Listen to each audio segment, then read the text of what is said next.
একই জিনিস, তোর বড়ি খাড়া, খাড়া বড়ি তোর, তাতেই দারুণ টেস্ট। এক থালা ভাত উঠে যাবে কিছুই রান্না না করলেও। শুধু মশলার কোয়ান্টিটি আর রান্নার টেকনিকই হচ্ছে হেরফের। প্রথমে 1.5 কাপ মতো মুসুর ডাল সেদ্ধ করতে বসিয়ে দেওয়া হলো।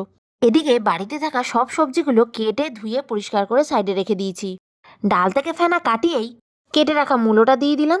দিয়ে নাড়াচাড়া করে ঢাকা দিয়ে একটু সেদ্ধ করে নিলাম। সাথে আলু শিমটাও দিয়ে দিলাম। সবকিছু একবারে মিশিয়ে নেওয়া হয়ে গেল।